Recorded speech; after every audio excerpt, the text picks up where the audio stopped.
I am rejoined from the Innovation Campus studios by Bryce. Alex has joined us this morning. Good morning, Alex. How are you? Good morning. Doing spiffy. Get any rain while you were driving in, or is it already passed? Well, it was just lightly sprinkling on the way in. Nothing too major, but... Well, glad you made it in. Well, thank you. Now, Bryce, you said we're going to do a recap of something here. What is our recap? It's a follow-up. Yesterday we were talking about cash and debit cards, and I may or may not have got on a little bit of a rant about the issues I've been having with my debit card as of late. Y'all remember that yesterday? The chip in particular. The stupid little chip. Because the mag strip wasn't enough. We had to go to chips, and then... It's supposed to be more secure. Yeah, but the card readers, they don't like the chips. Well, it's secure because nothing can read them. So, that's exactly it. And then then the card reader, this is true, it happens about once a day for me. You have to try it 3 times before they let you swipe the mag strip again. And while you're doing that, even though it's happened to everybody, everyone's looking at you going, look at this poor broke fool. Declined 3 times in a row. Insufficient funds. Listen, that's when you finally get a swipe it and it works. You turn around and everyone go, see, I'm not broke. They're listening, though. That's what I have to tell you this morning. Okay. They're listening. They're listening? Do we have details? Because your card magically works now? No, I went to the mail yesterday and had a letter. The letter was from my bank. Oh, really? And I opened up the letter, and it said, card enclosed. Oh, no. And I got a new debit card yesterday. Well, was yours expired? No. Oh, no. Now, hold it. You just went on this rant yesterday morning, and they got you a new card by yesterday afternoon. All I'm saying is yesterday I had a new debit card in my mailbox. That's amazing.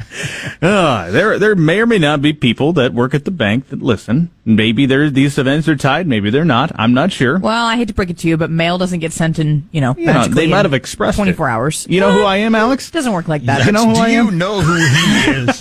Now, I will ask you this. I had an incident year and a half ago where my card got compromised. And they were able to print me out a new card right there at my bank. You no longer have to wait for them to mail you. So, they're like, we'll just cancel that one. Hang on a minute. We'll get you a new card. And so they were able to get me a new card within 10 minutes. So that's nice. Speaking of money, let's go to Chile for a second. A man recently submitted his... Chile? A man recently submitted his resignation. He could not be found after his job accidentally paid him about 330 times what his salary is because of a payroll error. I would leave too. Peace out. That's the question I want to ask. What happened? He's a dispatch assistant at a cold meats manufacturer. What does that even mean? I don't know. He's an assistant dispatch assistant. He probably sends the trucks. He's logistics for where they need to go. But he's the assistant to the dispatcher. So, anyways, I'm sure they have lots of assistants. He was paid $180,000 for the month of May. He was only supposed to receive $545.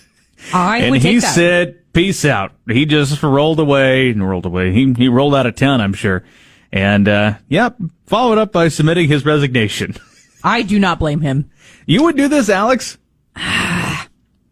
If I didn't work here, probably. That's fair. Gene? My college job, you betcha I'd be gone. Gene would have no sympathy at all. You'd be in another country by now. The first thing I would do is I would contact my lawyer and see, if I resign today, is this money mine?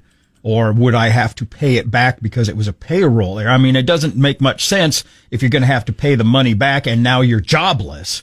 So I would consult a lawyer first. And if the lawyer said, nope, the money's yours, I'm gone. So the worker initially alerted his manager of the massive overpayment. I don't know how they messed up so bad. According to local media reports, the manager then reported the issue to HR, who asked the worker to go to his bank and return the extra money. He agreed to go to the bank the next day, but he didn't show up. Instead, he kept the money and ignored communications from his employer. Oh. The man then, through his attorney, offered his resignation. So apparently he did indeed lawyer up. And the lawyer told him to take the money and run.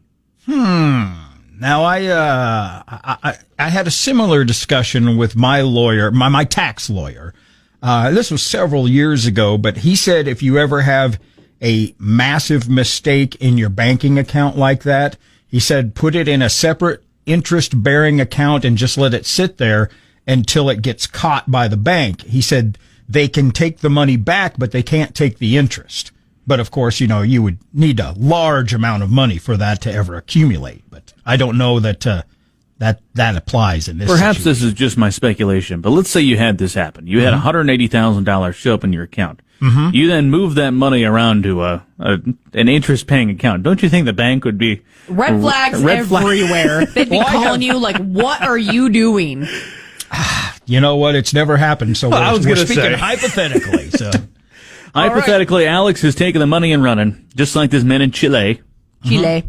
I'm lawyering up and seeing what happens. But I think resigning, I guess in this economy, resigning's not that big of a deal because you can always find another job. But I think it'd be silly to quit your job hoping that you get to keep the money. Yeah, that's fair. All right.